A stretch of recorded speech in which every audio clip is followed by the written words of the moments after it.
Welcome back to another episode of Pivot. Today, our guest is Mark Cole, and he is a director, a cinematographer, but really he has one of the most amazing pivot stories about going to the dark night of the soul to come back up again in his battles of addiction to then help and inspire and heal others. I want to have Mark introduce himself, and we'll hear a little bit about where his pivot all began. And Mark, welcome. Well, first of all, I like the name Pivot, because I guess that's really what it is. Where do I begin? Let's start off a bit. Okay, so you're in the film industry. Yeah. Okay. I'm sure you've had pivots, okay? Anybody that's watching, we went through pivots when we were younger, too. In your teenage years, I'm sure. Really what I want to look at is life before recovery, okay? Yeah. So you're in Hollywood, cinematographer, directing, and you started using alcohol. Boy, did I. Yeah. Or maybe it was using me. Okay. And when did you realize that it was more than just, a social lubricant? Yeah. Well, that's not like a day kind of thing. No, but, of course not. But I mean, it's a sneaky bastard. Like, it's really, as they say in the program, it's cunning, right? Yeah.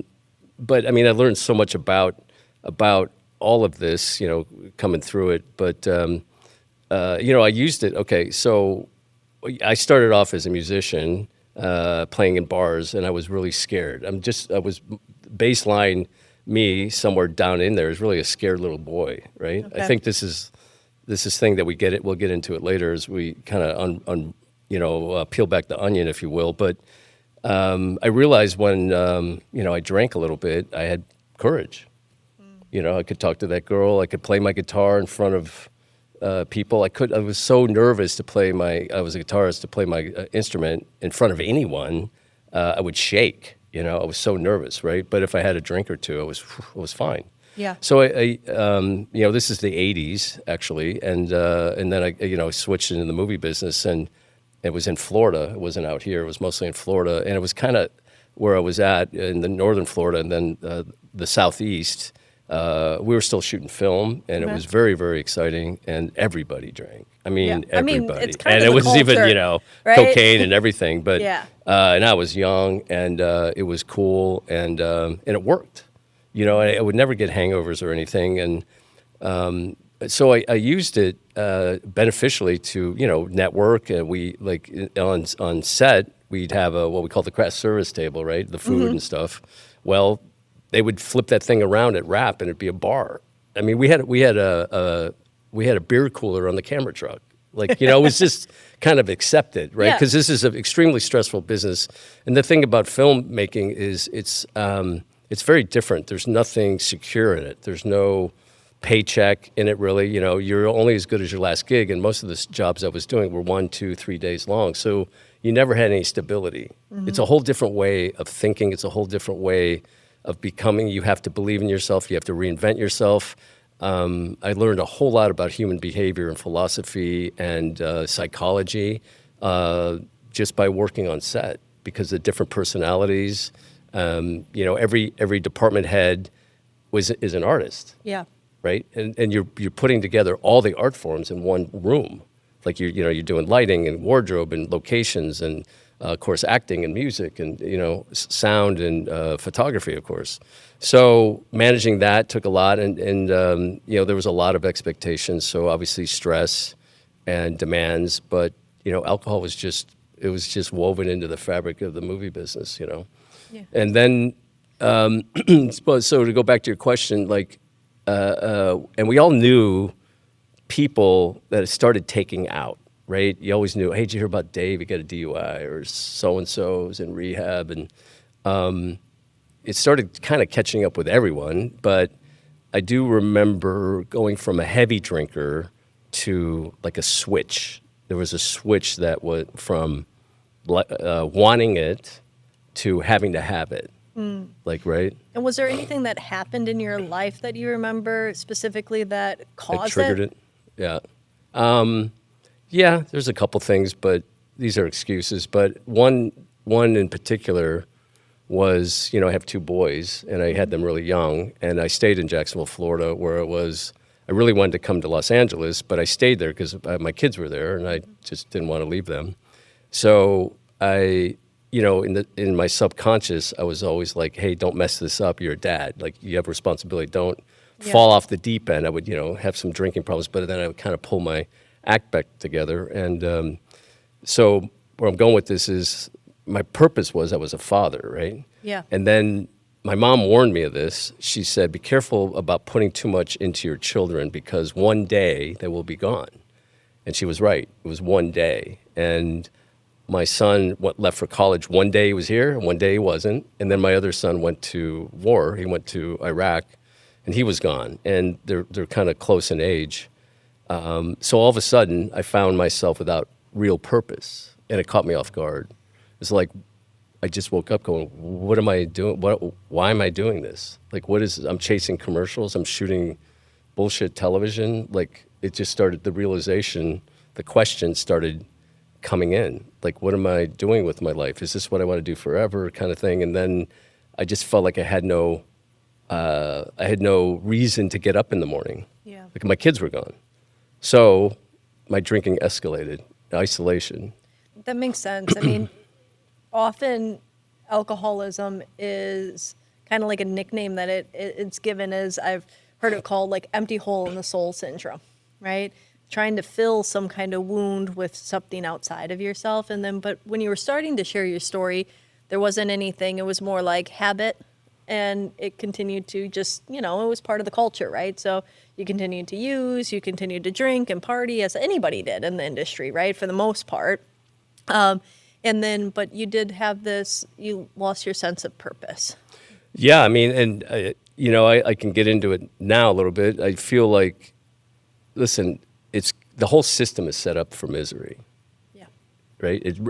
Everything. Everybody loves you when you're down, right? Well, support too that you get when you have a bad versus when you're doing good. Well, but I mean, the whole system. So the system of capitalism is set up for misery.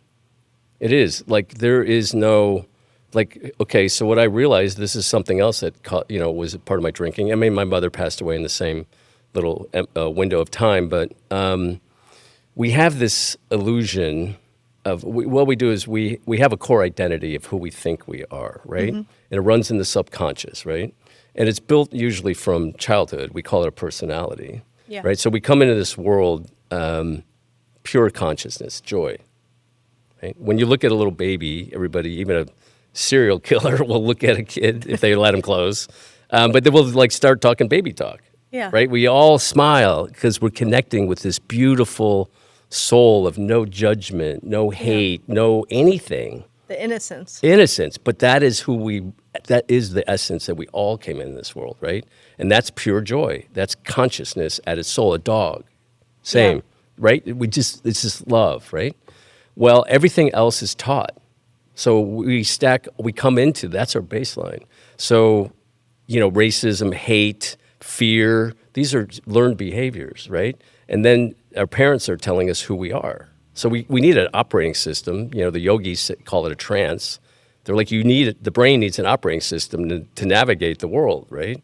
So the operating system starts to develop that is known as the personality. Yeah. So our parents tell us who we are. We're fat, we're dumb, we're a princess, we're this, we're that. We start building this thing. Well, maybe we are these things, maybe we're not. We don't know, right? But then in capitalistic America, we mistakenly, nobody teaches us any of this stuff, but in capitalist America, we attach our core identity to our job. Yeah. Right? And I didn't know. I didn't know what I didn't know, so I did that. Who's Mark? He's a director. He's a camera guy. Yeah. Well, that's not who I am. That's my job. Yeah. Which obviously reflection, right? It's Sam's, a doctor, whatever. So where I'm going with this is when work was good, I was good because I was fulfilling my identity. Yeah. Right? When work was bad, I fell apart. Right? And I didn't know why because I lost purpose. Yeah. Right? So if I wasn't shooting, I was nobody. If I wasn't, if my role as a father wasn't needed, I was nobody. Yeah. Right? So this is how we fall apart. but we're taught to make money here. We're not taught to find a role in society Yeah. or an archetype. Yeah. Like, humans are tribal. Like together we survive. This is the first generation of humans, I think, that's ever lived alone. We've never lived alone in society. We always operate in families, communities, tribes, whatever, right? That's like, we're like a wolf pack, but we're, exactly. And the lone wolf, right? It doesn't work. Yeah. Right? So we back in the tribe days, if everybody did their role, the hunter, the doctor, the cook, whatever, we would survive. Any one person left the tribe, they died. Period. Right? So this is where Instagram and all that stuff, that comes from being liked by your tribe because it meant death if you weren't. Yeah. Right. And that it gave such an intense sense of purpose. And then now people, there is shifts in jobs and roles and in life. And I find that a lot of people have a hard time coping with that. Because they don't know. Yeah, they don't know Right. and they don't have a Right. base of true identity. That's right. So it sounds like you were going through this loss of identity in a way, this attachment to your identity being tied to either fatherhood or your job and your success. And when things were bad, it started spiraling. Now, you had certain times when you decided that, okay, it's time, I need to get help, right? And you went through rehab after rehab. And can you talk to me about that? Because I know none of them were really too successful for you. Yeah, sure. I mean, first of all, like by design, like back to this system for a minute, they use alcohol to calm everybody down. It's a great chemical, right? It's extremely dangerous. I mean, now that they're they used to say, oh, a glass of wine a day is good for your heart. No. It's by design. It calms you. It works well. But the stress that's created by the society that is an illusion, they populate they give it to the population to calm everybody down. By the way, this is ancient stuff. They used to do it in the kingdoms, when the peasants got out of control, they would opium, alcohol, everybody calm down, right? So it works. But when you drink too much, right, oh, he's an alcoholic. And that comes with massive shame, right? So all of a sudden, shame comes in. And shame is the lowest vibration there is, and it is dark. Yeah. And shame is what kills you. So you do a couple things that you don't remember. That's not me. And I remember I would black out and I would say that wasn't me. You know what I mean? It's like, it is an entity, I believe, or it's something else takes over. The addiction takes over because when people act a certain way, I have compassion for them because it's not them.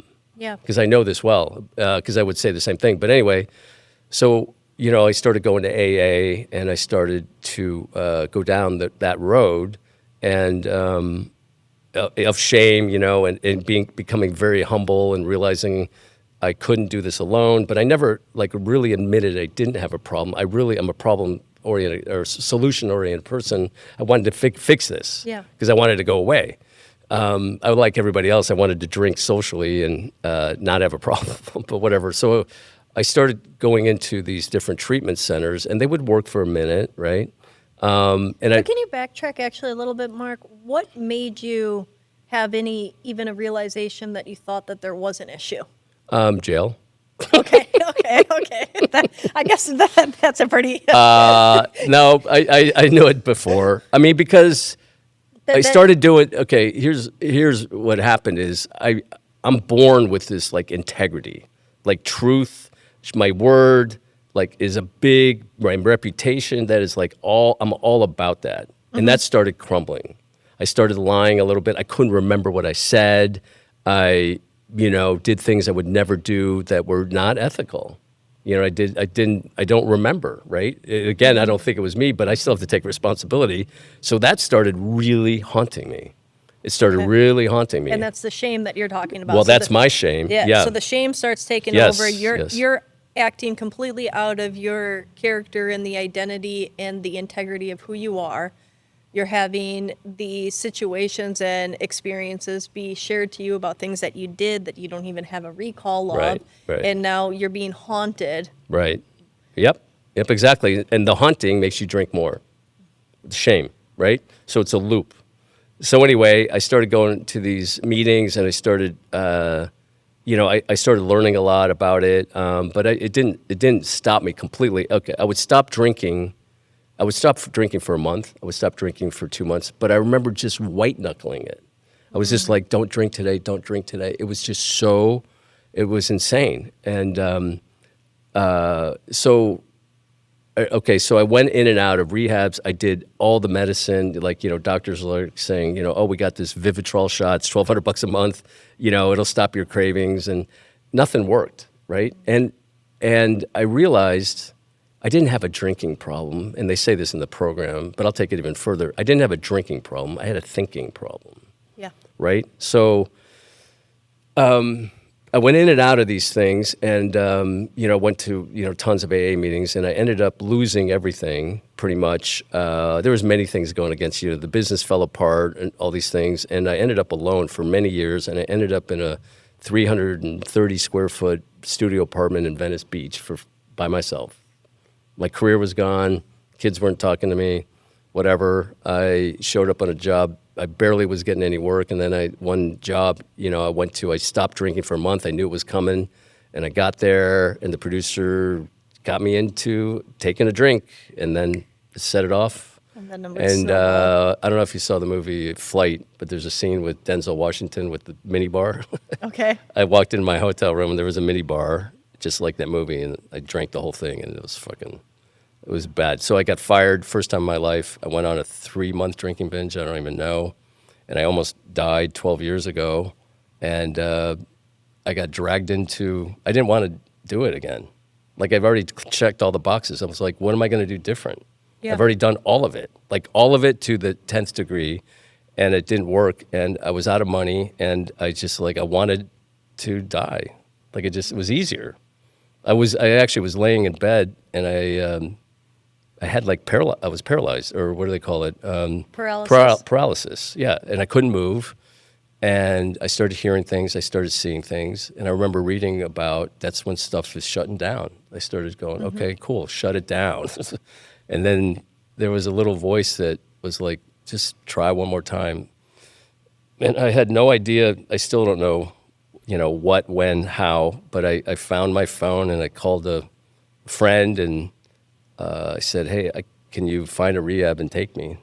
And she did, and they wouldn't take me because I was in such bad shape. So I had to go to the hospital and detox. They strap you down, they jam you full of Ativan. And I was like, how the fuck did I get here?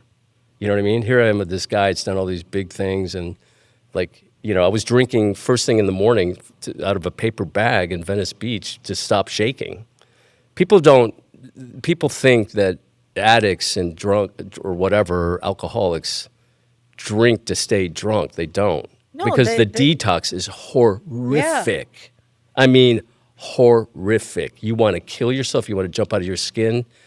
This is why people break into houses and steal money to get crack. They're not trying to get high. They're trying to not go insane in the come down, in the withdrawals. They don't tell you and that. it can be extremely Oh my dangerous. God. Well, you can die. Yeah. And I almost did. So anyway, I'm in this, and then it was my birthday, and I was in the hospital strapped to, I was kind of strapped. Well, I had the things going in my veins, the tubes of Ativan, and it was my birthday. Nobody called. Not one person called. Not one person texted me. Wow. And last year's birthday party, I probably had 400 text messages, and 150 people came to my house. You know what I mean? So anyway, I go back into rehab. This time was in LA, or was in Malibu, and I was like, I'm never fucking coming back here, man. I don't know what, but I am not coming back here. But it got me to LA, and all of Florida collapsed, so I was forced to kind of stay here. Okay. Which I think the universe wanted. So I got out, and I had no money, no anything, no stamina, no self-confidence. Your nervous system's completely shot. You have a hole in your head from where the alcohol was. You're just trying to get your chemicals right. But I started Kundalini yoga, which my sponsor turned me on to, and I found ayahuasca. Wow. And then 1 minute at a day, 1 minute at a time, and I did the 12 steps. I really did them fully. which I think is an excellent program, except for the first two, of being honest with yourself, writing down all your bullshit, like honest truth, get it out of you, share it with somebody. The seventh and eighth, 9 steps or whatever are clearing up your karma, like things that are haunting you. I swear to God, if you don't fix that, it will kill you, which I totally get that, and then helping others. So I did that, and I started doing ayahuasca against all my AA friends. They were aghast that I was doing it. They're like, you relapsed, you got to pick up a chip. I'm like, I don't know. Yeah. And what do you think that gave you that was different that time? Because something shifted in you, and I don't Totally. know if it shifted in you. Was it the moment in when your birthday in the hospital bed and realizing that you're completely alone, that not one person out of all of the connections in the family in your life even bothered to call? Or was it going to this rehab facility, and something in it that said to you, I'm never coming back here again? A combination of it, or was it an insight that you got from ayahuasca? What do you think it was that said that this is different this time? Yeah, excellent question. I think what's weird is the answer to that came years after I stopped drinking. Yeah. But what came in, it's just like people don't understand. Like these things take over and they're a fucking demon. Like you can't believe. Like, when you see people, you're like, oh, I can't believe they're doing that. I go, it's not them, man. Like, it's not. It's so powerful. I'm a strong guy. Like, I'm disciplined. Like, I built my company I have no education. I just outwork everybody. And this had me. So the realization of alone, I was alone a lot in here. And I think that's necessary for you to find out who you are, to not be afraid of you, right? And I was, because I knew there was a demon in there of, I don't know what, but I knew that demon of alcohol, and I don't think it's just alcohol, that darkness is in me, and I didn't want to wake it up. Yeah. Right? So, but when you're alone and you got nothing, like you've built your whole life thinking you're something and you're nothing again, nothing. In fact, you're a disease. Nobody wants you around because they're afraid you'll drink, embarrass them, whatever.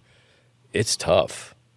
But anyway, I pushed through that. But when I partook in ayahuasca, it took my head off. It totally, for the first time in my life, to this day, I still felt the most joy I'd ever felt. It's by far. Because it removed all thought. It removed all judgment. It removed everything. And I was back to a kid.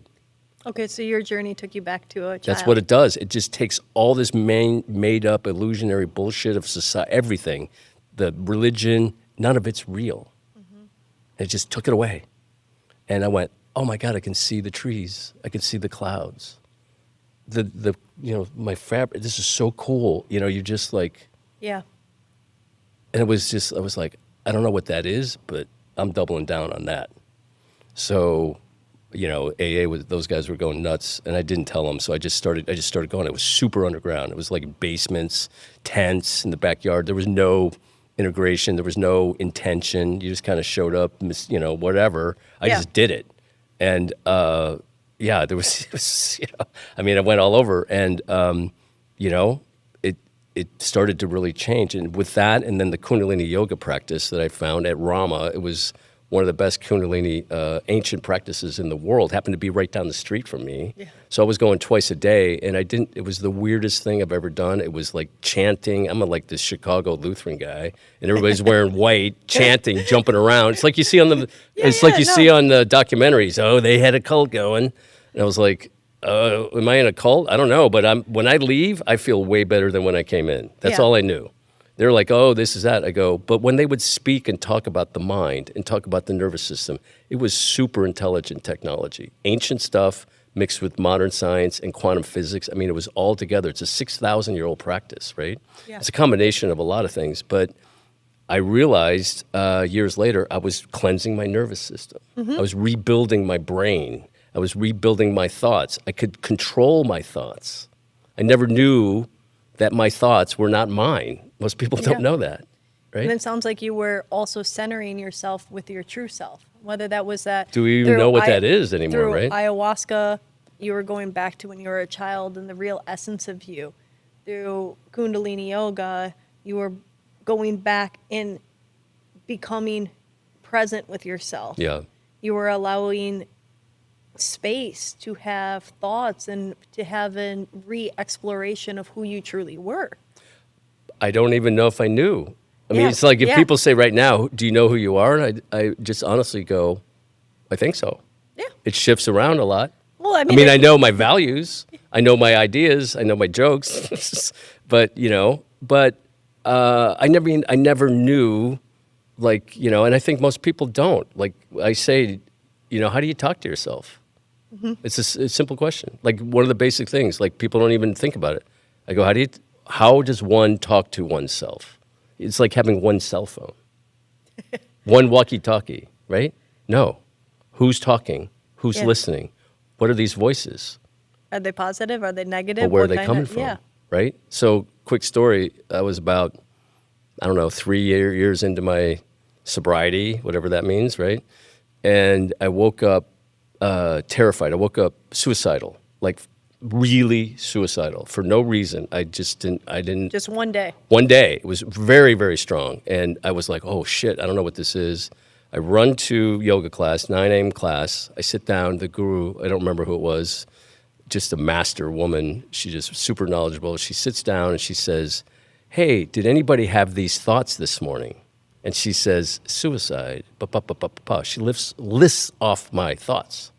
Like, I was like, what? And half the class raised their hand.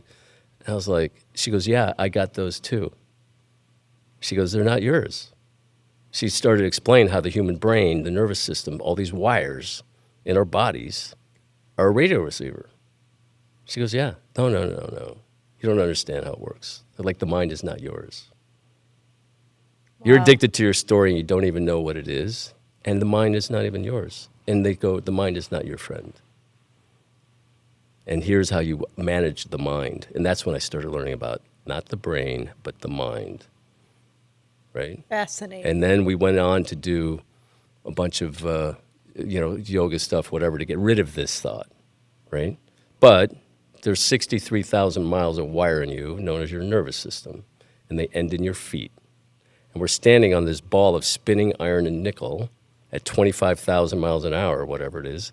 That's the world's, or the fucking, our solar system, biggest fucking generator. It's massive. Yeah. If I took an 8th horsepower gas motor generator, tiny one, put it right over there, it'll pull enough energy out of this room to kill you. We're standing in it. Does a fish know it's in the ocean? It doesn't. Yeah. We are standing in the infinite field of energy, the unified field of consciousness, where thoughts, ideas, everything comes from. And when the mind is calm and the mind is on certain psychedelics, we can tap into this and get ideas and control the thoughts. It's But if like the it's mind like is a not, radio. Like it you turn the is. dial, you Right. turn it a little bit to the, for those that still have an old modern radio in Yeah. the car, you turn the dial a little to the left, a little to the right. What is it? Half a turn, quarter turn, an eighth of a turn, and suddenly a different station is playing, right? 100%. And I believe we are receptors too, right? And We're transmitter and receivers. But Yeah. these thoughts, like, this is how you get collective consciousness, right? Yeah, and Like this COVID. yeah. And for those that might think that this is a little weird or hooey-wooey, I mean, who Well, this is is science. listening that hasn't ever had a time when you've thought about a friend or Yeah. somebody of your past and they texted you, emailed you, or called you in the same hour or day that you were thinking about them? I mean, that there's some kind of connection going that's far more than we see. You're there in the field. Yeah. I mean, it's not, listen, spirituality, woo-woo, is simply unexplained science.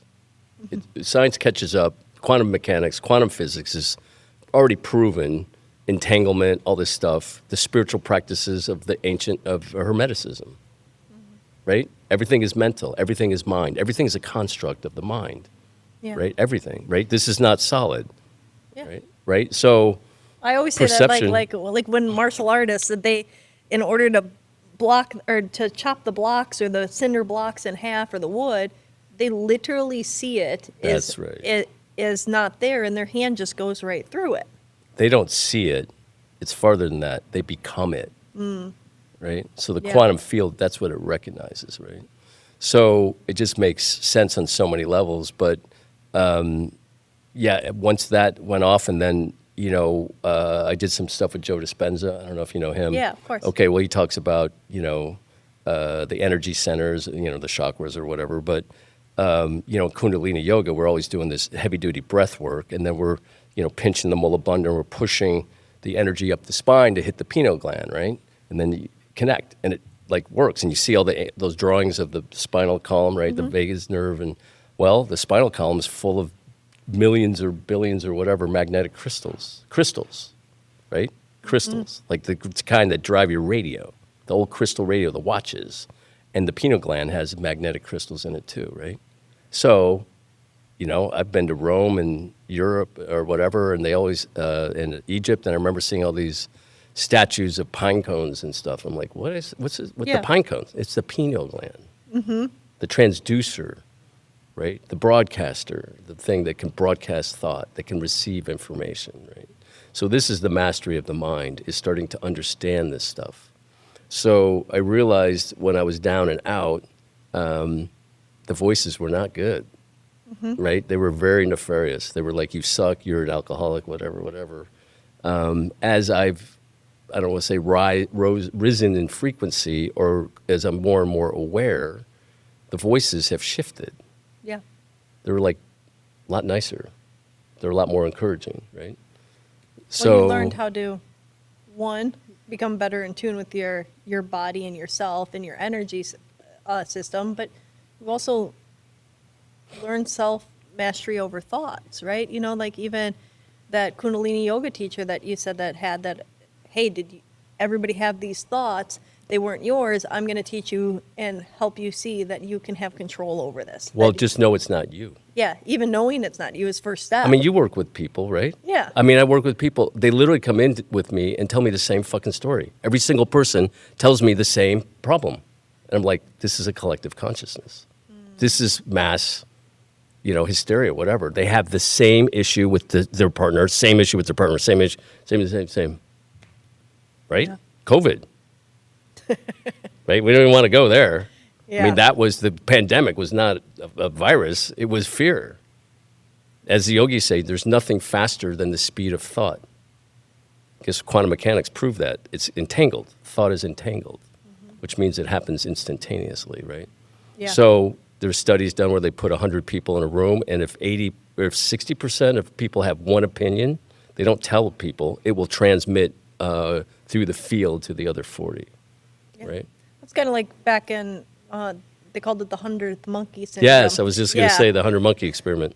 Yeah, Right? so washing the potatoes. That's right. No, but I mean, it's got to be, right? Yeah, for those that don't know, so there was, I might be murdering this, but there was monkeys in different regions, and they were separated by mountains and trees and different things like that, and they were eating these dirty potatoes, and then one monkey one time started washing it in a river before it ate it, and simultaneously, they're like within minutes on the same day, in different areas, monkeys started washing potatoes.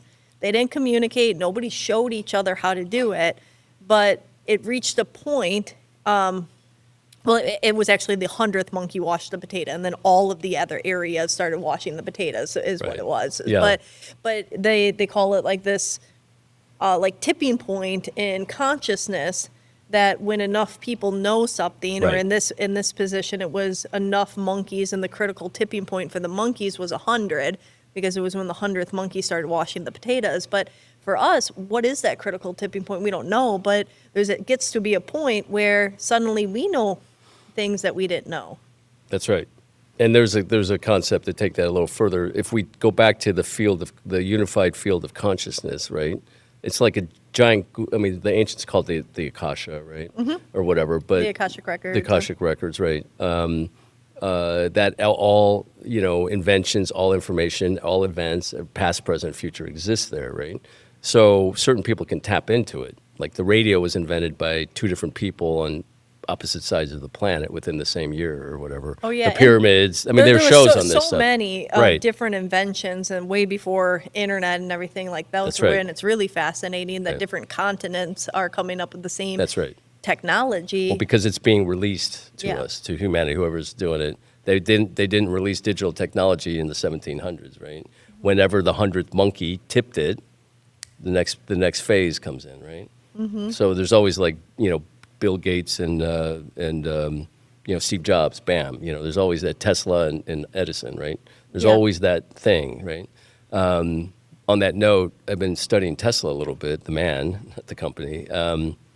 He tapped into this consciousness, right? When Edison's slaving away, doing millions and testing and failing, working like a slave. Tesla went at it differently. He had a very, very strict practice that he did every day, apparently every night for 30, 40 years, every single night, that he could get the mind to tap into what we do on psychedelics.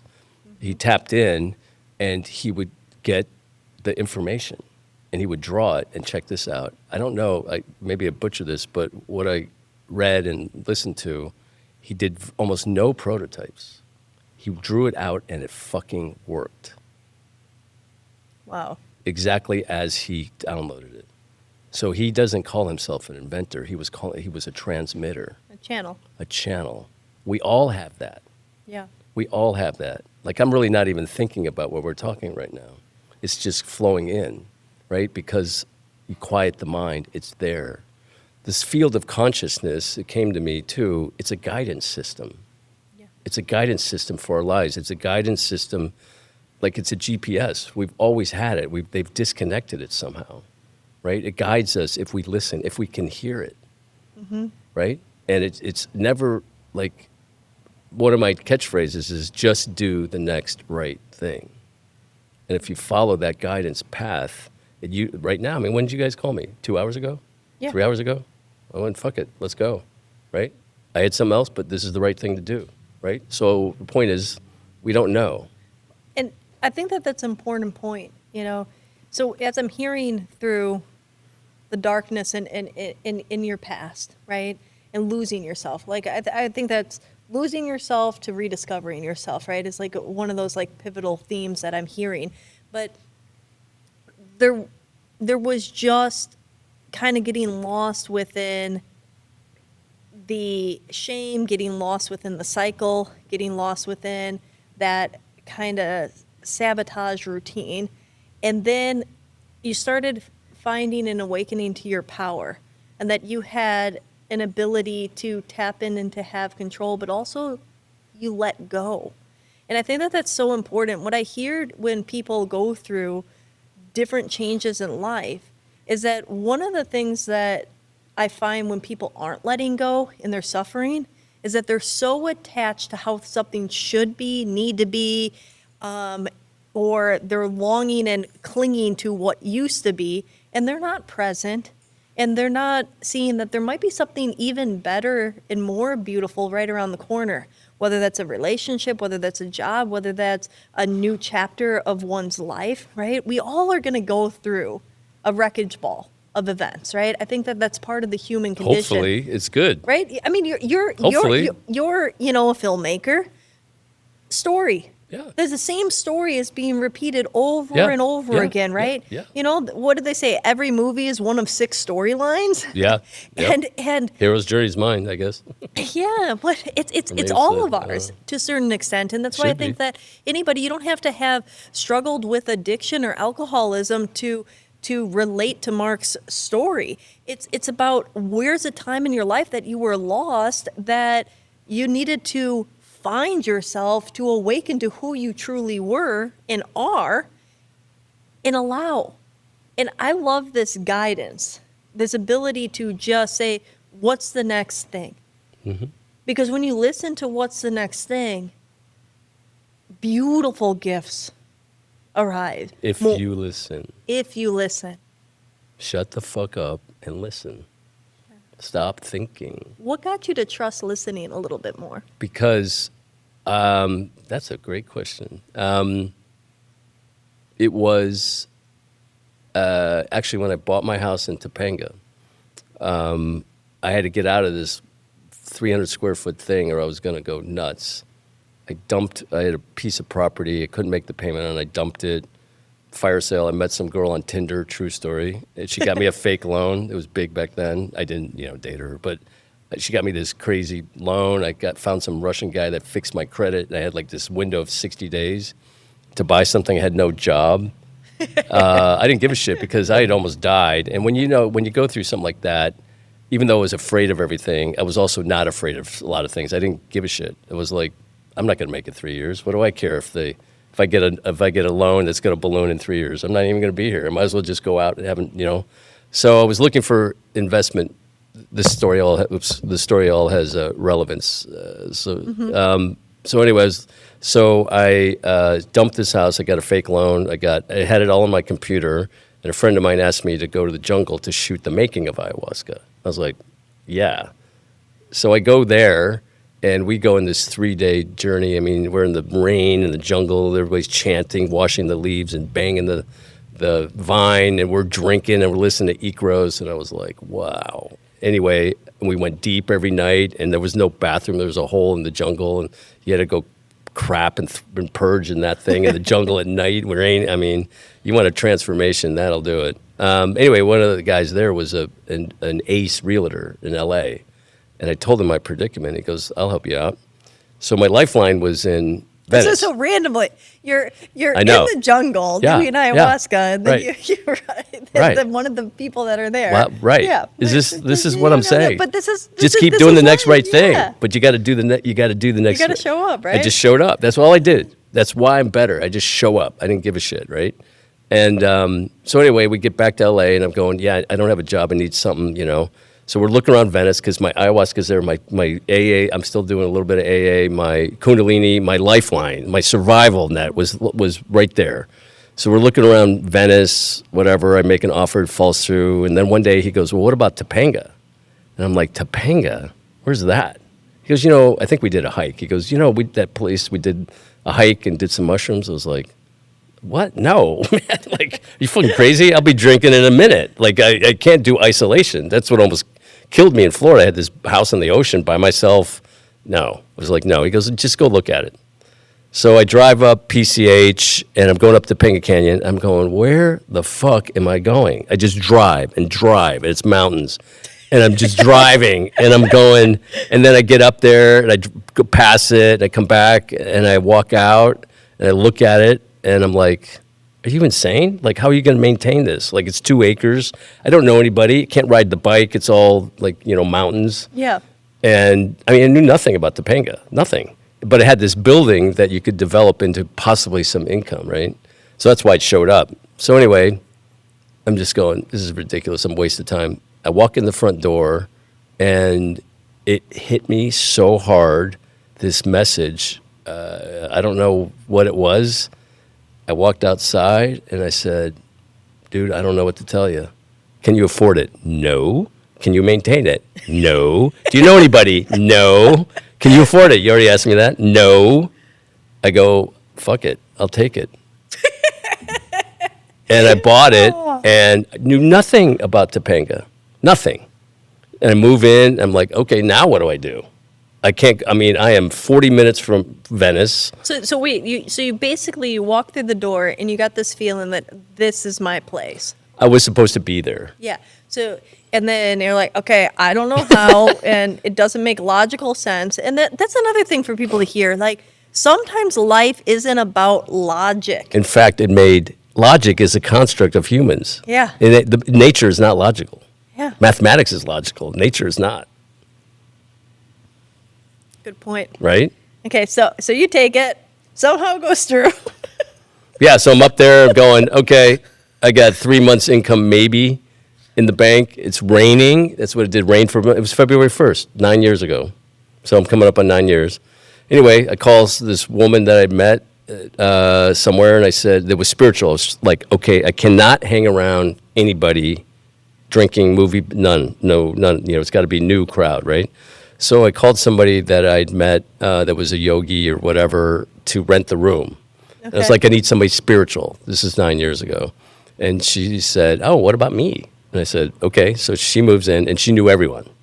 So all of a sudden, the house is, we're doing the first like breathwork classes up there. We're doing ecstatic dance. We're doing Aya ceremonies every weekend. We're doing sound baths. All this stuff was new. And here I am in Topanga, and I'm 15 years older than everybody. And I'm just like, we actually did a comedy show about this. So I'm standing there from Chicago, all these people coming and going in my house, and I'm just like, what?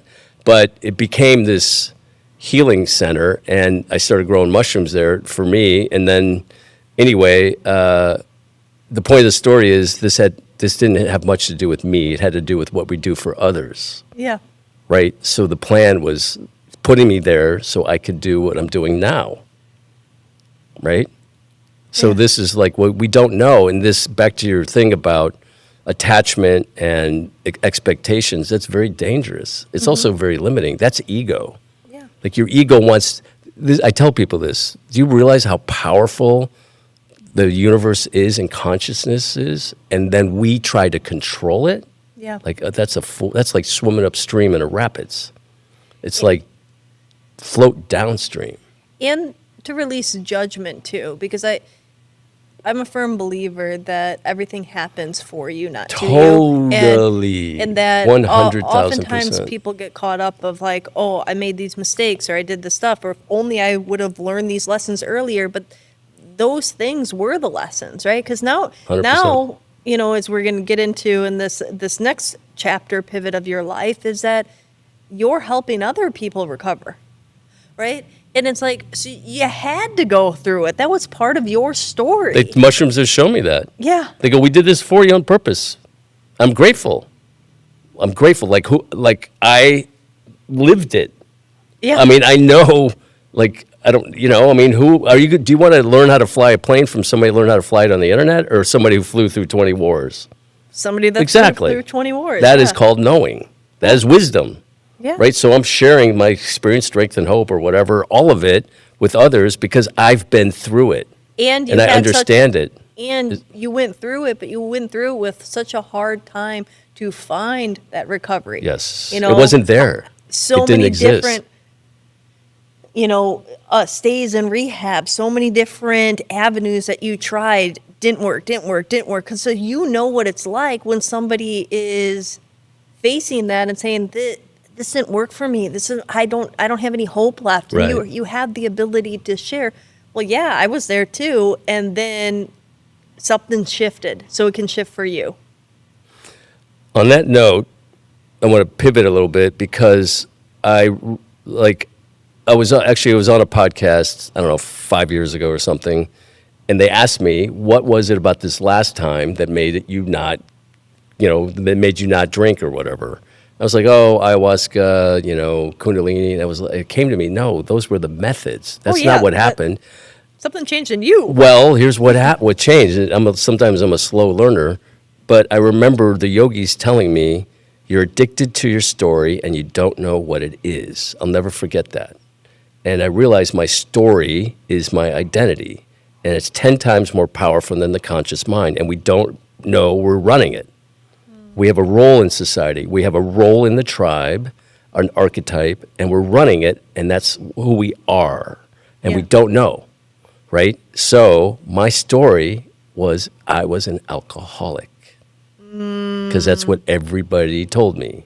When I went into rehab, alcoholic. I'm going to AA meetings. Mark, I'm an alcoholic. So it occurred to me I was not addicted to alcohol. I was addicted to the story of being an alcoholic. And what does an alcoholic do? They drink. Yeah. Right? So all I'm doing is fulfilling my identity by nature. There's no judgment in this behavior. It is an execution of the identity for survival. If I'm a hunter, and that's my role in the tribe, I believe in the archetypes, right? We have these skills. If I'm a hunter, my senses, my brain, everything will be focused, designed to only see, interpret the world through the lens of a hunter so I can maximize my skill. Yeah. This is how people get, on that thing. But it works against us, too, if our story is that of a victim, if our story is that of an obese person, if it goes for every single thing, Joe Dispenza talks a lot about Yeah. this. Your nervous system will create the chemicals and the behaviors, and the field of the quantum field of consciousness will bring the people in to support that story. Yeah. So And that's yeah, interesting that you were attached to story multiple times. yeah, Right? You were attached to the story of being the fulfillment through being a father, right? And so your identity was that of a father. Correct. The story of you being a cinematographer and a director and your accomplishment in your work. And you were attached to that story. So then when that wasn't going good or when that wasn't going good, and then those stories left for a minute and then this new identity story kind of popped in and then there was an attachment to that, the alcoholic. right. Right. And by the way, I think, our story can change, our identity can course. change as chapters in a book. But I mean, my story now is I'm a teacher. Yeah. Simple, right? So that I share my wisdom, I share what comes in, I share what I'm doing right now. That is my gift now. And as the Buddhists say, you're the stick that floats down the stream. You get in flow, right? So things come to you because that's what you're here to do. We don't to make money is not right? It's not necessarily a purpose, right? So this attachment, we're really, through the mushrooms and through us, or the work we're doing is showing awareness. Yeah. When you're aware, then there's no end to awareness. You're into the guidance system. Let the universe guide you. Listen, right? So the very voice that told me to buy the house, which was the best advice, I would never do it. Yeah, It was in made a no sense ever. It was in a location No. you didn't want. It was in isolation that you didn't Right. want. You couldn't, Right. check any of the other boxes, but yet you did it anyways. Yes, because again, the guidance system, God, the universe, whatever you want to call it, has a way better plan, Yeah. right? So anyway, I started growing mushrooms against all odds. Like it was just something. There's a long story, but I mean, I was doing it like pressure cookers and Home Depot tubs and mason jars, like as redneck as you can. Imagine 22 pressure cookers going. It sounded fucking illegal. Like 22 going all the time, like whatever they're doing, I don't know. So anyway, we've advanced since then, but anyway, along the way, the marijuana guys started watching me. Right, this is like 6-7 years ago, and they pretty much destroyed marijuana, in my opinion. Marijuana is a sacred plant. Tobacco is a sacred plant. Marijuana is a sacred plant. They butchered it. That's not even marijuana anymore. They synthesize the gummies, whatever, Delta 8, Delta 9. I mean, Yeah. leave it alone. Apple's good the way it is. Stop messing with it. Ego, right? So anyway, they knew it was the next big thing, and they were watching me. And they saw I needed money, and I was like, yeah, and I was struggling. And coincidentally, this story is relevant. So coincidentally, I had landed a big Disney show. Okay. So my film career was starting to come back, and I was like, oh my God, this is amazing. And I'm now 3 years into growing mushrooms, and I hadn't figured it out, but I just wouldn't stop. I don't know, there's something in me to keep going. It made no sense. We would get wiped out with contamination. I had employees stealing. It was but I kept going and kept going. Anyway, so make a long story short, the marijuana guys, we basically took everything out of my hands, put it in one of their buildings that I designed. They locked me out, got the genetics, figured out my methods, and locked me out. Right. So I shut it down for like the 5th time. It's a 5-month process, by the way, to start back up. Maybe the 4th. I don't know. So I shut it down. I'm like, okay, cool. I'll focus on this Disney show. So I start prepping it. And then this shaman guy, who was actually the first guy I sat in ayahuasca with, called me from Europe, and he said, hey, I'm coming to LA. Can I use your house for a ceremony, for a weekend? And I had done 26 or whatever ceremonies, and I was like, I had gotten my ass kicked the last few times, and I was traumatized with it. But for him, I said, yeah, no problem. So he comes in, and he's got people everywhere, and I'm going, listen, I don't want to drop in. I'm like, I got to work or whatever. He goes, well, drink a working dose. I go, okay. So I drink like a 2. You've done ayahuasca, right? Okay, so this story will make sense. To you people out there, it might not. So just a disclaimer. It's going to get weird. Anyway, so I drink a little bit, and it takes me to the moon. Like, all of a sudden, I'm like floored. I drank nothing, and I can't move. And I'm going, oh, shit. Here it comes. I go upstairs. I'm laying in bed, hanging on just to get beaten. And the mother comes in, you don't understand this, and she says, hey, you've been avoiding us. We've been wanting to talk to you. And I went, oh, man, please, please. And she goes, yeah, you know the mushroom thing? And I go, yeah. She goes, you're getting back in it. And I go, no, I don't know how to do that. I can shoot TV shows and shit. I'm good at that. 3 years of failure, I don't know what I'm doing. She goes, no, you're doing everything wrong. And I go, obviously.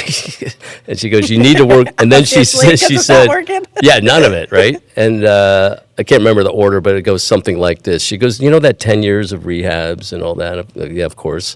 She goes, you can't see it, but that's part of this. We did that for you, right? And I said, for me? And then she said, yeah. And she goes, as these mushrooms have saved your life, you are going to speak on that. And people will listen. Because of this 10 years of rehabs and whatnot. You will know the system, you will know how to speak on it, and people will listen because you will speak truth. And then she said, however, the mushrooms want you to learn everything. We had been fruiting them, but she said, no, you have to learn all the science, the mycology, how the spores, everything. She said, they want you, is what she said. And then she said, and this is what you'll be helping humanity with. And showed me this montage of disease and war and everything. And she goes, this is why you're needed. This is what this medicine is for. You need to protect the medicine. And I didn't even know what that meant. Protect the medicine. And then it went something like, we know you're scared, but if you operate with this integrity, we will protect you. Powerful, right?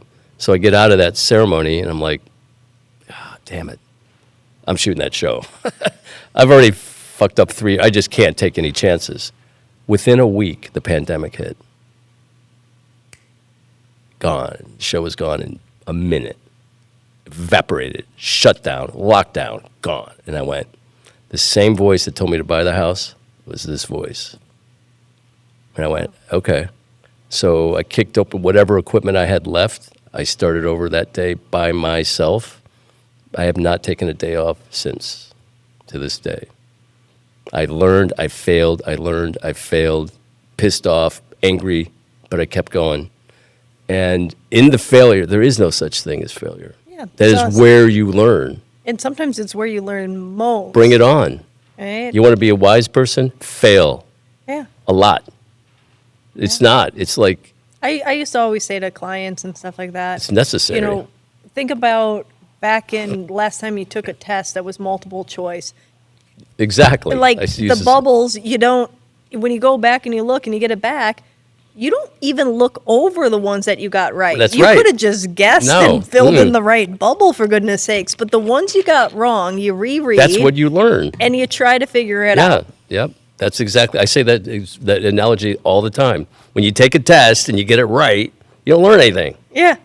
So what's the point? Yeah, especially it could have been... You memorized it. Yeah, or you might not even just guessed right. Exactly. You have no clue. No, so I tell people, I like being wrong because that's where I learn. Yeah. I like learning. I'm a Gemini. It's like food for my brain. Like, if more people could hear right. that, you learn through failure. Like, failure is not, I failed. It's, I have an opportunity. Where did I learn from this? If there's one takeaway, word. I think there's a million takeaways from this episode, but if you could take away that, because people get plagued, they try something, it doesn't work. Then they're like, oh, I failed, and then they give up. So many times people Perfect. give up. That's more room for me. You know, right? Because I'm not. But, you know, when you look at some of the greats in the world, like, they never stop. No, never get out of the saddle. Think about, like, the cars that we drive around. Henry Ford, how many times did it not work before he got the Model T up and running, right? You know, he just kept on going, tried to find new investment capital, said, there's a way. Walt Disney, how many times? I mean, he was down to the last freaking tape of Mickey and said, oh, this is, everything. Like, people continue. When you pick yourself up, there's another opportunity right around the corner. And now you got up, you said, okay, I'm going to do this. And now where are you at with this? I mean, with this project, with your company, I'm with still your the Walt business? Disney with the little Mickey thing. Every day. You know what I mean? But, I mean, I just keep going. Awesome. Now, you're helping. Yes. Now you're helping people through their recovery process. Yep. So you had this insight. You were in this journey. You heard this voice and say, no, this is what you're meant to do. You're meant to help others. And this 10 years that you struggled was really your gift to give you the foundation and the manual, kind of, so that you could lead and shepherd others. And so how long after that kind of awareness did you start to, like, kind of open that space and that energy to help serve others find their recovery?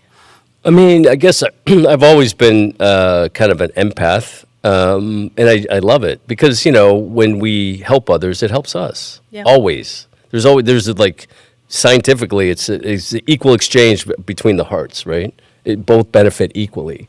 It took me a while to get the confidence up to actually run ceremonies and stuff, right? Mm-hmm. And I was like, I don't have the accreditation. I'm not a psychologist. I'm not, and people are like, dude, what are you talking about? Like, you've been through it. Yeah. You know what I mean? Like, you don't need you have a PhD in life. Right, exactly. And then, so, I don't know, I've always been a teacher, I guess, even back in the movie business. I was a teacher. I love to instruct people. I love to talk to people. I love the human mind, right? So all of that is, I guess, a guidance system that I enjoy really helping others. And this whole company, I mean, the fears, the shit I go up against, you won't even believe it. I can't even say it on camera. I have to stand in my truth constantly because we get attacked by so many things. And the question is, I've learned more about life running this business and not giving up, to your point. Mm-hmm. That, like, standing in your truth. Do you really believe in this? Authenticity checks. Okay, like the mushrooms have set me down. All right, how much do you really believe this, motherfucker? Like, because if we're going to be strong in this, you and I both, the root system has to be deep. Yeah. Right? You have to do it. You can't, anything that sprouts up really fast, it never lasts. Yeah. We're in it for the long haul, right? Like, I make the analogy of bamboo. I was just going to say bamboo. Here you go. We're on the field. We're in the same field. The monkeys, the bamboo. The monkeys in the bamboo. They're flying around. The 100 monkeys are hanging on the bamboo. But the root system goes for 5 years, right? Yeah. And then it shoots up, 9 yards a year or something? So the point is, like, and try to pull that shit out of the ground, you can't. I have bamboo, you got to pull it out with a trap. You're not getting it out. Yeah. But if we're going to rise in consciousness and we're going to take the lead in this revolution or whatever we're doing, the root system better fucking be solid, right? Because the brighter the light, the darker the shadow, the taller the tree, the stronger the wind, et cetera, et cetera, et cetera. Yeah. Jesus had to fight the devil himself. He didn't fight the devil's assistant, equal, whatever, right? And that's how it is in the law of duality. The and shadow. Hear that, everybody. Like, so if you feel like you're in a fight, if you're in this challenge, if you feel like you can't get a break and life is just one thing after another, that means that you're meant for something great, because there is the duality, there's the equal and opposite. It's the same. So if you have adversity, you're chosen to grow. That's like sharpening your facets. I mean, that's like a diamond. The more facets it has, it sparkles brighter. It shines. The prism is so much more like translucent, but it's every one of those little facets need to be grooved in, and that's a learning lesson for us. It's a growth. That's a sharpening us. Well, it's the law of duality in Hermeticism, right? Mm-hmm. So in a wave, it must go down exactly. The trough has to be the same as the crest, or won't move. An electric motor won't turn unless I put the exact amount of positive energy as I do negative. You must have the equal amount for anything to move. Yeah. Right? So and the greater the challenge, the harder the struggle. Yeah, that is just the math. It's math. And there is no movement without friction. That's right. Right? I mean, what do they say? You gotta test, like, to make sure you have the little knobs on your tire, the little, like, treads. you don't have treads on your tire, your car is just going to hydroplane. Yes. Right? It has to be And friction. there has to be friction, and then you have motion. We Right. want to move through life. We don't want to be stagnant. Well, some people do. That's the trap. Yeah. They fall into the trap. They fall into the trap sitting on the couch watching Netflix, buying shit on Amazon. But that's the And trap that's the is the trap. illusion, because even if they want to stay the same, everything is changing, including them, They don't with know or it. without. They don't know what they don't know. Yeah, they walk outside, suddenly a building's next door. Like, Right. You know, when No. did this go in? I mean, it's perfect for running the world because a very weak mind is prey. It's food, right? I mean, I honestly think, these minds are what is making us fall apart, right? Because they don't earn their dopamine. These are like laws of nature, right? You must carry your own water. You must earn your dopamine through exercise. You earn it, right? You have to earn your kill, your food. You have to carry your own water. You have to replenish more than you take. Yeah. Right? Right? So people that just sit there and order food and it comes and they bring nothing for society, nothing back for humanity. Yeah. There's a curse that comes with that. There just is, right? So, but the mind is dangerously weak right now. There's no adversity. To your point, there's no friction. Yeah. Right? You have to go to the gym for the mind, and all these things are not adversities. They make us evolve.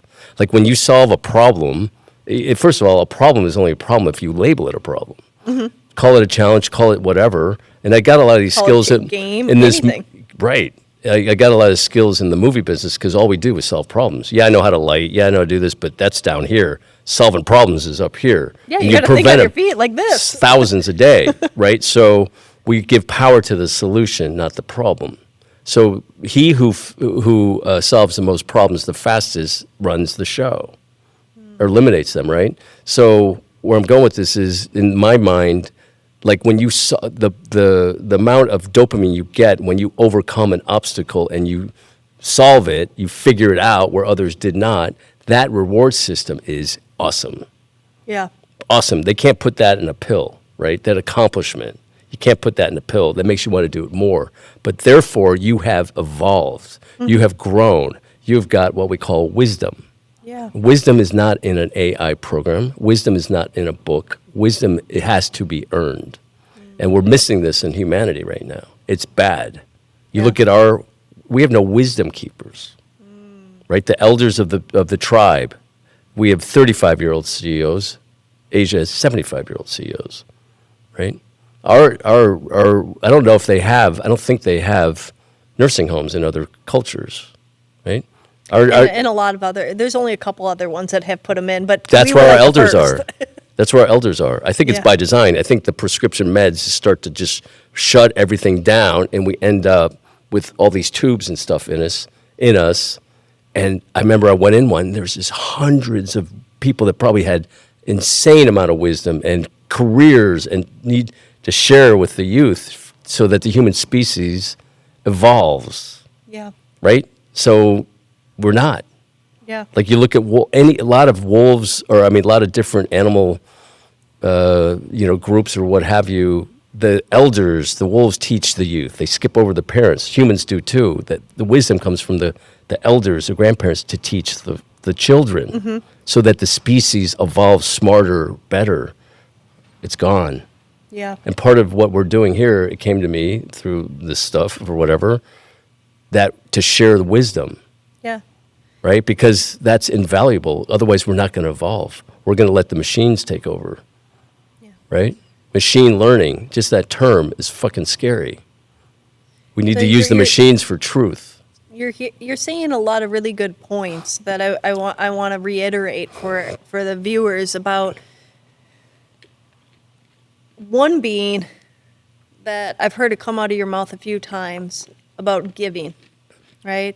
Whether it's a sharing of knowledge, whether it's a sharing of your knowledge, and everybody has some knowledge to share. It doesn't have to be complete elders to youth, but you have somebody under you that you can share with, right? That is a budding whatever that is that you have wisdom for.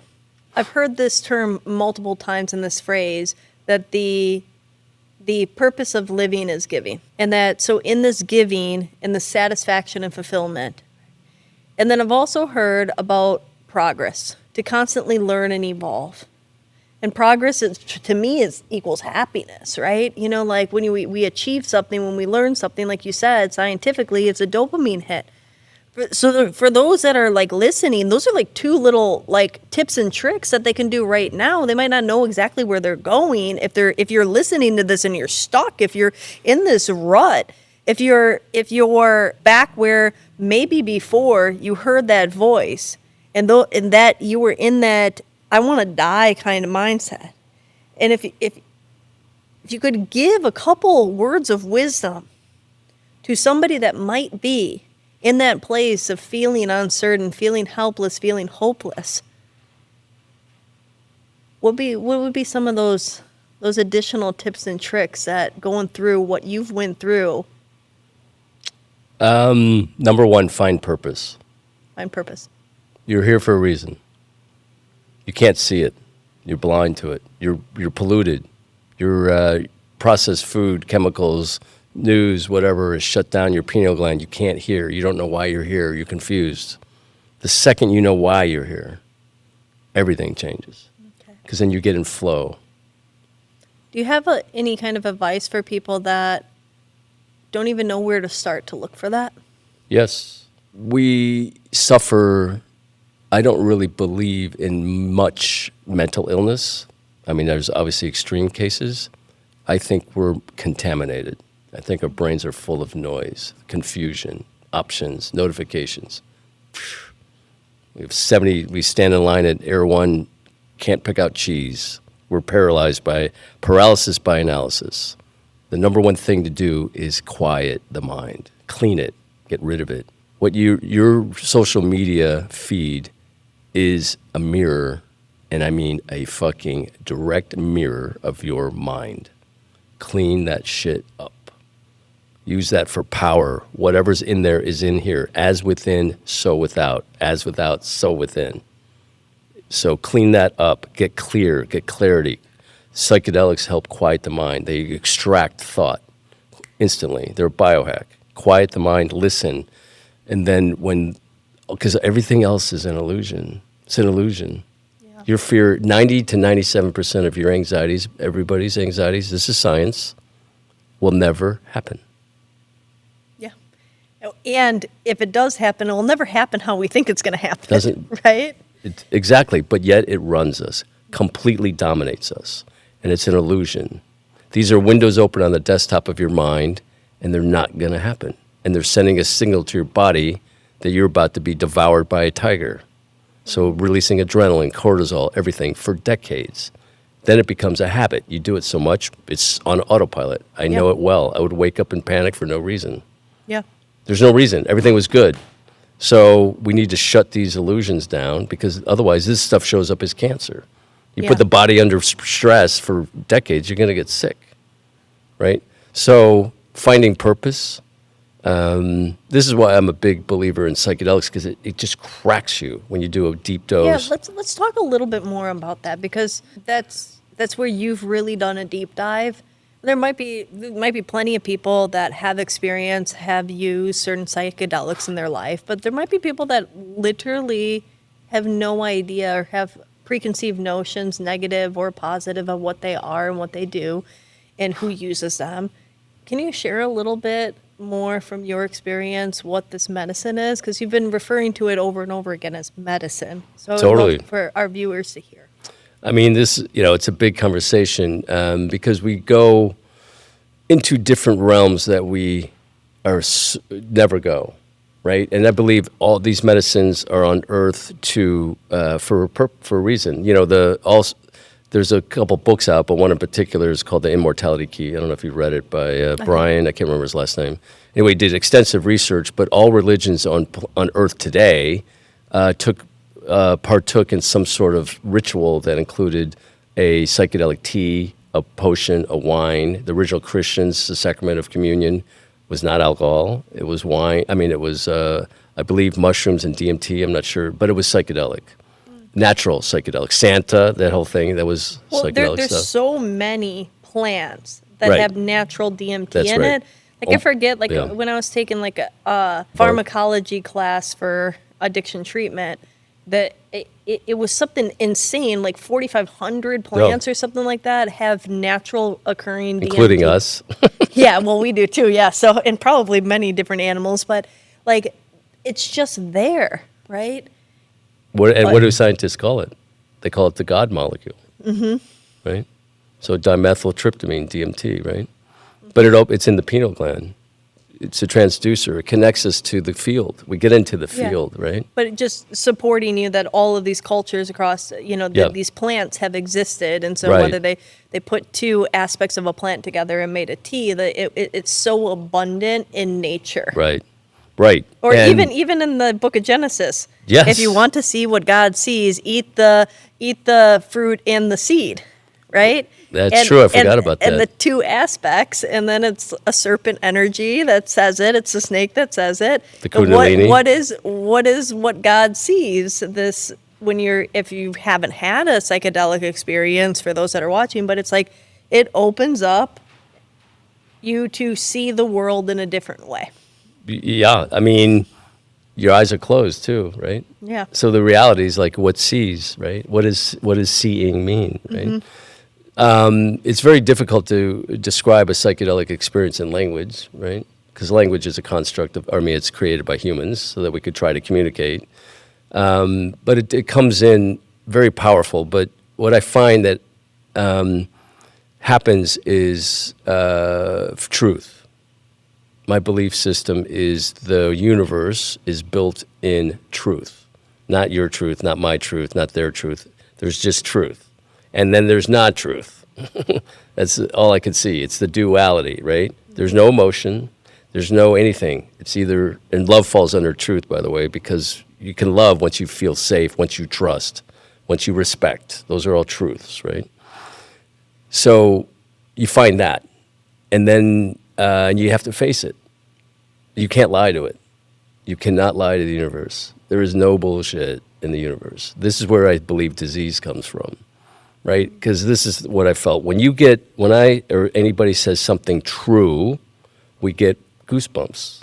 They're known as truth bumps because that is a survival technique. It is an electromagnetic field, obviously. It has a physical reaction. As much as how many times I've heard people say with the goosebumps, I've never heard truth somebody bumps. call it truth bumps. No, It's so truth. great. It's truth bumps. If you're aware and you're clean and your field is open, your field is not chaos. Some people don't feel them. They have chaotic, but that's a whole nother conversation. But that is a field, electromagnetic field of energy that resonates in the heart, resonates in the body into coherence.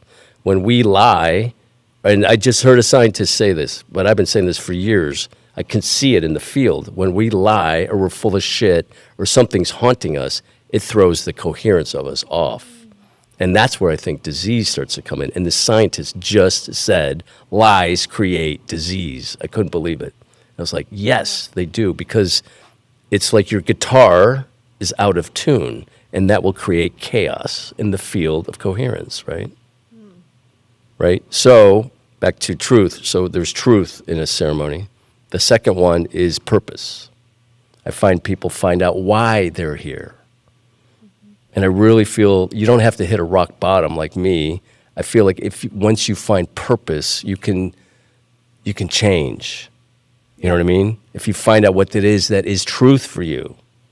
And, like I believe in the archetypes where, whatever that is, I have no idea. But when you find it, you know it. And there's no question. Then there's no such thing as work. There's no such thing. All you're doing is fulfilling your reason God put you here or whoever.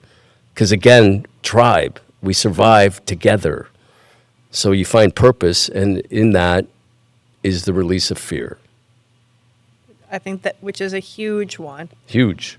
Okay. And there's a huge difference between fear and danger, right? But fear is an illusion, and it holds everything back from potential. I mean, if I was afraid to buy the house, if I thought logically, right, I would never have moved. And there's hundreds of things that happen every week like that. Yeah. So awareness and letting go of the fear, and then that is power, complete power. Because fear is what prevents us from doing the things that we want to do or Everything. whatnot, or having that powerful conversation, reaching out to that person, doing whatever it is. And it's all an illusion, right? You know, Complete. the acronym Yep. is false evidence appearing real. Yep. Yep. But it wants to be, I can go crazy on this stuff, but yeah. So problems, fear, they're like an entity in a way. They need to be fed, right? You know the story of the wolves in the Indian's head. Have you heard Yeah. that? Right. Which wolf are you feeding? Right. It's true. Like our problems are entities that want attention. They want to be fed. Fucking starve them. Yeah. Starve the fear. Like starve it. They're like, how do you get rid of fear? Starve it. Yeah. Push Well, it away. And what you said too before, which is a very easy tactic for people to do, is what are you putting in, right? You Right. said the feed that you're looking at is what's happening inside of you. So if you change your feed, if it's empowering, supporting, uplifting, that type of content that you're putting in, that's what's settling inside of you. Are you going to sleep with news and chaos, or are you going to sleep with empowerment, or whatever that may be, right? I felt those things at myself at times where I'm like stuck within a cycle. Yeah, it And works. then it's like, okay, let me get more of this because, but it's never ending, right? No. Because if that isn't solving it, it's just keeping me stuck and paralyzed, right? By design. It's working, right? They give you two, like, we could talk about this stuff forever, but yeah, don't feed it. Just be aware. Aware what you put in your head.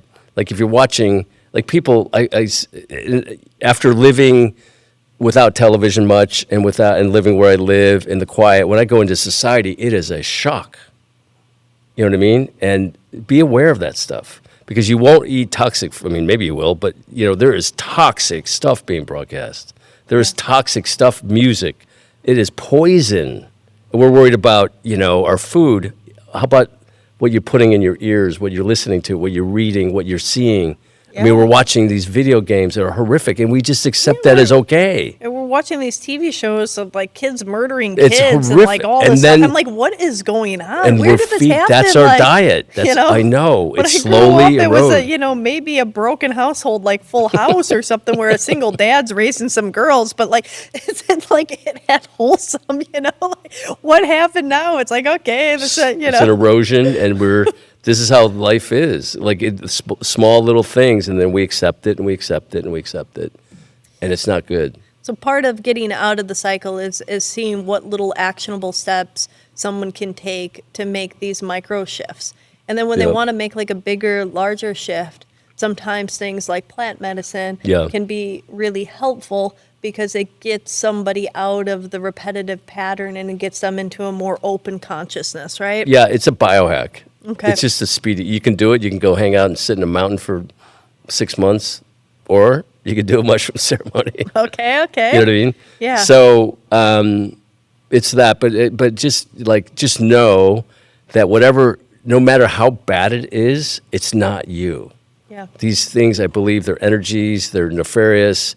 The alcohol that was running me, whatever. These are constructs of the mind, whether they're whatever your belief system is, but they're not in your best interest, and it's not you. Yeah, It's not and it may you. be a pattern that you're just stuck within in this groove and in this pattern. But even if you made choices that continue to perpetuate this, that's not your truth. You can get out of it. You can step out of that pattern. If you're aware. Yeah. So I recommend social media. Just be aware. Food, obviously. Environment. If you hang around 3 gypsies, you'll be the 4th. Ancient saying, right? Be careful who you're hanging out with. You become it. Yeah. Human beings are the fastest adapting creatures ever. And that was one of the things that you did so powerfully when you got that house in Topanga. You Right. said, I cannot have anybody That's in the right. entertainment industry. I have to seek out Right. somebody to come and rent my room. That's Hippies going with to no be- jobs. No, I'm just kidding. Somebody that's going to be in alignment, that's not going to be a drinker, that's going to be in the path of where you were going. So you Right. sought out the vibration of which you were seeking to become. Exactly. Yeah, that's brilliant. Buddha says, he says a lot of really good things, by the way. He has a thing. He said, look at your friends and put them into 3 categories. You should hang around these 3 types of people in equal parts. He says 1/3 that know less than you so you can teach, 1/3 that know the same as you so you can converse, and 1/3 that know more than you so you can learn. Ooh, I like that. He's a pretty smart guy. That's the first time I've actually heard that one. So look at your friends, look at your environment, and see where you fall, where they fall, so you can serve all those things, right? I really like that because everybody always says you are the 5 people you hang around most. But they're in, so hang out with people that you want to be around, but I really, really like this saying because it is equally important, going back to, the secret to living is giving, to give and to be able to share. And that is also a level of a purpose, right? To be Totally. able to help enrich somebody else's life. Great. There should be people like, I love and enjoy embracing and helping people rise up. Then to have people that are at your level and conversing, and then the striving and the growing and from somebody else. Right. Sorry, I don't know why this is like boom Yeah, for it's me. great, right? But the upper one, this was hard for me, is receiving. Right? So receive. Yeah. You're worthy of receiving. You're worthy of being gifted to, right? I used to have trouble with that. And then I realized it's very selfish because me not receiving means I'm cutting that or denying that person of giving, Yeah. right? Right? So we have to do it equal. In balance. In And they balance. say, it's ever striving for balance in your life, right? And if we're not giving, what the fuck are we doing here? Yeah. That means we're just taking. Like Yeah. we take. Then we're a parasite. 100% we're a parasite. Yeah, if we we're a continue to be a parasite. parasite, and everybody just takes, then we're gonna But that's how we're taught. yeah. It's crazy. But if we don't give back, being of service is the ultimate human being. We're just trying to get through this thing and not die and learn, and we have to give each other now Yeah. with boundaries. This is something I had to learn. Boundaries are very, very important because there are parasites, there are nefarious beings. You cannot the brighter the light, whatever the flame, the moths are coming for it, right? So we're food again. But There's a lot of boundaries- people if they're really, really important. Boundaries are also a level of self-worth. That's and what I'm love, saying. Right? And so, you need to know that you can love yourself and that people aren't all more important than you. No, and this Right. is a thing because the empath. Carl Jung talks a lot about this. The narcissists come after the empath, and the empath, gets bled dry. It's a law of nature. Mosquito, right? No, this is how nature works, right? They're coming for you. So you have to be aware. You have to be very aware of manipulation, right?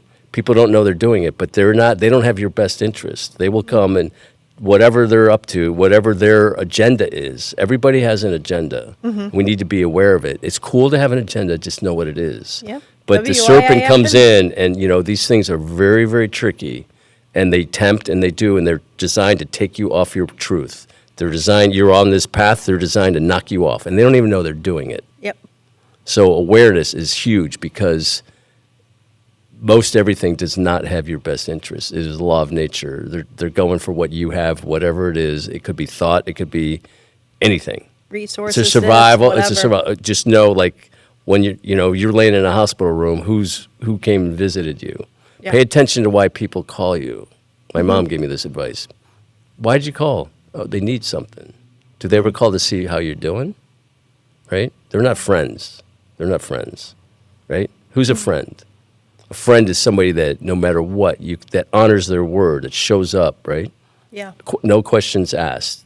It's got your back. A really good friend tells you what you need to hear, not what you want to hear. Fake friends tell you what you want to hear. Real friends tell you what you need to hear. They're helping you guide you through life. You respect them. You respect their opinion. You trust them, right? Most everybody, it's noise, and they're not in your best interest. And the more money you make, the more you get, the more noise you got, and you got to manage it. What's noise? What's real? And you have to vet them, and that's part of being. That's wisdom, Yeah. right? Test them whenever they fail. Pay attention. And to have that awareness, like you said, so one of the things that gave you some more awareness, yes, some of the plant medicine, but it was also your practice with Kundalini. And So, I mean, for those that are listening, some kind of awareness practice, right? Something that they can do that can silence their mind a little bit and connect to the present state. I'm a big fan of breath work. Yeah, I love breath work. Big fan. I don't think there's anything more powerful, do you? I mean, when you just do breath work, Wim Hof, Kundalini, whatever it is, and you jump, I do this. This is my practice. I do, kind of a hardcore yoga set for 20 minutes, breath work, hardcore for 30, like hardcore, jump in a sauna, and then an ice plunge. You'll live forever. You got all the chemicals. Yeah. All the prana. That's right? good. But the breath, I mean, prana, Yeah. life force, and it shuts the mind off. The mind cannot, it just can't really think when you're doing that sort of thing. Yeah. And it helps that channel of energy It just connect, lights right? it up. Just like whoosh. Well, you're stirring. I don't know how trippy you want to get, but we're not breathing in air. Remember the scene in was it The Matrix where Lawrence Fishburne kicks Keanu Reeves' ass? He's breathing hard, and I think it's that movie, and he leans down and he goes, "You think you're breathing air, don't you?" And he laughs, right? Yeah. We're breathing life force, right? Right. So that's why the breath of fire, magnetic energy, right? We're building the aura, right? So it's all connected. The magnetic resonance of the spine, the pineal gland, the prana, bam, you're connected, and the mind stops, right? Powerful. The noise stops. The static is gone. Then you're in control, right? Yeah. Like you can't generate your next thought. You can't. You have to wait for it to drop in, right? So, as the Buddhists say, be the observer. They make the analogy, thoughts are a river, a stream. Be the observer on the shore. Observe the stream. Don't get in it. Yeah. And allow. Observe the stream, and then if you were a leaf floating in it, don't try to go. Don't grab it. You just That's let right. yourself float. That's right. Right. Oh, man. This has been beautiful, Mark. I wonder if there's anything else that you would love to share with the audience. I mean, I see, and I'm aware of it. I mean, we all struggle. Just know, usually these struggles, if you're living with authenticity, which is huge, your integrity, you're doing the right thing. I'm a big fan of the 4 agreements. Live with intention, honor your word, do your best, don't take things personal, don't make assumptions. These thoughts are not you. The things that haunt you generally are not you. So have compassion from you, but do something about it. No action is worse than inaction. Inaction is the worst thing you can do, right? If you make the wrong decision, you could still get a minute to course correct. If you make no decision, you look at water. When it's moving, it's alive. When it's static, a pond, it dies fast. It's infected. Humans are the same. We're the same. Powerful. This is the way I've seen it, right? Yeah, like think about the stagnant pond. You want to be in action, and then that goes back to the purity. failure conversation that we had. You're never failing, No, right? just move. So you're learning every step of the way. Just And move. just move through life. Just get up. And to see, and if you release the fear, there's things. I'm a firm believer that everybody knows what the next thing is that will lead them forward. They already know what to do. They already know who to connect, who to call, what conversation to have. And they're what afraid to do do it. they're afraid to do it. But if they took a moment to just listen, I think they already know. So what do you think that fear is that makes them not call? It's whatever the worst case is out of that. They're either going to get rejected. It's not going to lead to what it is that they hope for. Who they'll have to show up and be. It's the change, Or right? maybe they don't trust their own decision. Yeah. They don't trust themselves, Yeah. right? And they're afraid of failure, like you said. Yeah, failure or success, because they're right. afraid People to don't- change. Right, exactly. And they'll make excuses, and they won't, yeah. So we're on the same page there. But if I had to give any advice is to just move.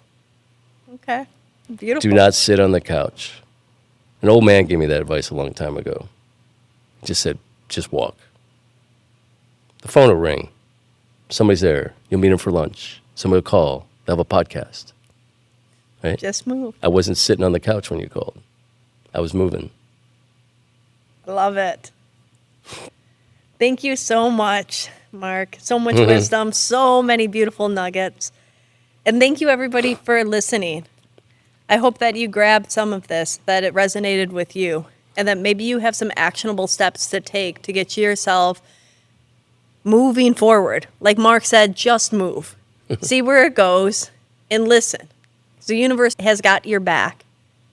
And what's the one thing you could do if you weren't living within fear? All right, until next time, thank you. Bye now.